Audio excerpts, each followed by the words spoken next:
they say that hindsight is 2020. Now, what that means is when you think back about something, it's obvious how it came to pass.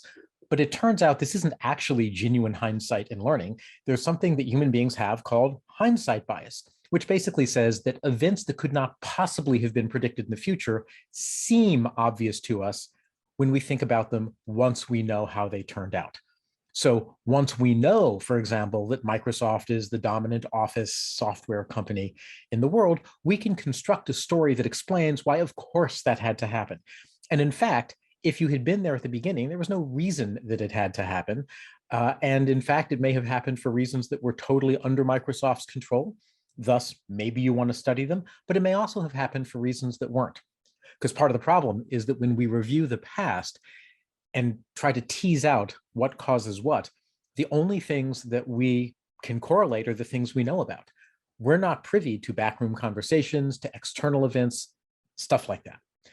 This is particularly true in the business press and in the success literature. If you scroll through your LinkedIn feed, there are dozens and dozens of people saying, I'm super successful and I did it by doing this and this and this.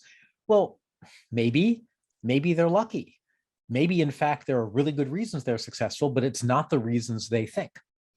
You know, there are people who are like, oh my gosh, authenticity is everything. Well, maybe it worked for somebody who was authentic and their authentic self was someone people wanted to hang out with. But I know some people who, if they did authenticity, wouldn't be attracting lots of people. So I have a proposition for you. I've recently left my corporate job and I'm rebooting my solo practice. And I want to do it very differently this time. And rather than doing it and being tremendously successful and then have everyone say, how did you do it? And I'll say, haha, I did it by drinking 8 glasses of water a day, because that's always been my policy. And since I did it and now I'm successful, therefore it was the 8 glasses of water. I'm not going to subject you to my hindsight bias. Instead, I invite you to join me on the journey forward, which means I'll be sharing what I'm grappling with. I'll be sharing my hypotheses, and I'll be sharing what I am and am not doing. And believe me, there's stuff I do really well. There's stuff I do really poorly. And you'll get to kind of be there with me through this, and we'll find out what works and what doesn't. Am I going to be able to build a business?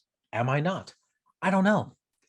And by inviting you along for the journey, you actually have a chance of learning something a lot more significant than just hindsight bias, which you can then use to explain virtually anything. So if you want to join me, stay tuned. You can subscribe to follow along at youtube.com/SteveRobbins.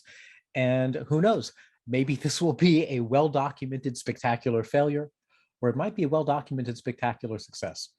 And you know what? As long as you're along for the ride, anything you can do to help it be the latter rather than the former, much appreciated. Take care.